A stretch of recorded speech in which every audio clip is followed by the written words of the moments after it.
Hey everyone, today we are doing a deep dive into the world of Duolingo. You know that app, you've probably seen it around, for learning languages. Yeah, it seems like everyone's trying to brush up on their Spanish skills these days. Or finally learn how to say hello in Japanese. Right, it's everywhere. I swear even I think it was my waiter the other day was telling me about it. But we're not just talking about how to use Duolingo, are we? This is about going deeper. Exactly. We're diving into a really interesting BBC article on Duolingo's journey. It's fascinating how they became this global phenomenon. Totally. So it's less about how to Duolingo and more about why Duolingo, why has it become so huge? And what that means for the future of how we learn, right? Big questions. But first, a little background. Have you ever heard of Luis von Ahn? Is he the Duolingo CEO? You got it. And his story is actually pretty central to Duolingo's whole mission. See, he grew up in Guatemala, and that experience really shaped his belief in making education accessible to everyone. That's really interesting. So it's not just about like building a successful app, it's much more personal than that. Exactly. And that's where their business model comes in, this whole hybrid thing. They offer the app for free, which obviously makes it accessible, but they also have those ads and the paid subscription option. Which, let's be honest, most of us have probably considered at some point, right? Those owl reminders can be persuasive. Don't even get me started on Duo the Owl. But seriously, that hybrid model lets them reach a massive audience while, keeping the lights on. And it seems to be working. I mean, they've got hundreds of millions of users, right? That's got to be one of the biggest learning platforms out there. It's mind-blowing. And the impact is very real.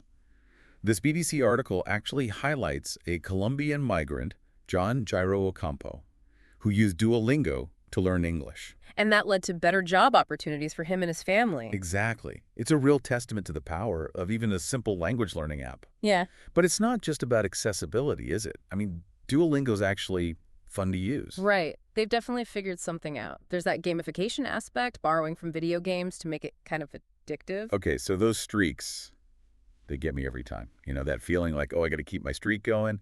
Turns out there's a whole science behind that. Oh, absolutely. It plays on those basic human desires for rewards, achievements, makes us more likely to stick with it. And then there's Duo, the owl, always there to cheer you on Mm-hmm. or give you that look if you've been slacking. Okay, maybe gentle nudge is more like it. But yeah, they've definitely mastered that nag factor, haven't they? In the cutest way possible. Yeah. And it's not just about streaks and owls, right?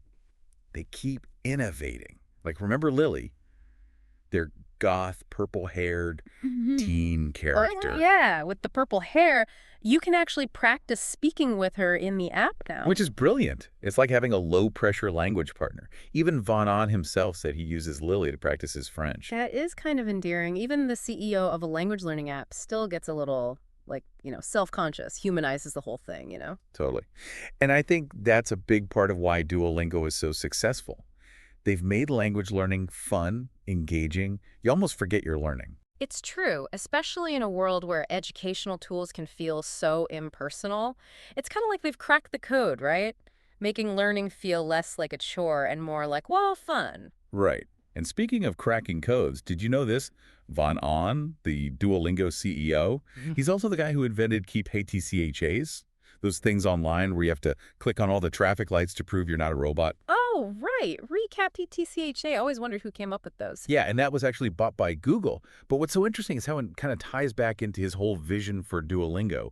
It's about using technology, in a positive way. Yeah, to actually solve problems, not just create new ones. Exactly. Yeah. And that whole idea of positive learning, that's key here.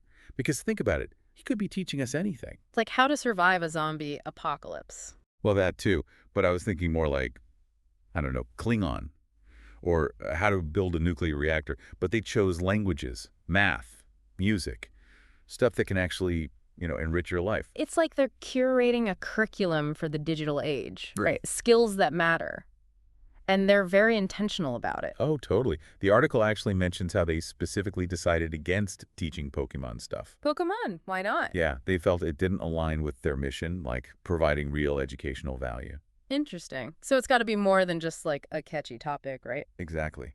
And the reach of this is huge. It's easy to forget, but Duolingo's not just some small startup anymore. Yeah, they're global now, aren't they? Totally.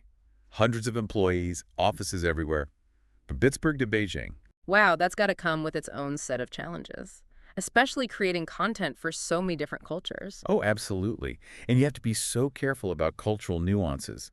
Like, get this, the article mentions this hilarious thing from their Danish course. Oh no, what did they do? One of the sentences translates to, and I quote, "Over there, behind the bed, lies the body of her husband."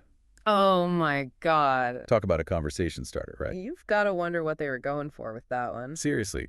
But it just goes to show having a diverse team is so important. Oh, for sure. To catch those little lost in translation moments. Otherwise, things could get awkward or hilarious, depending on how you look at it. Yeah, maybe not the best look for a language learning app.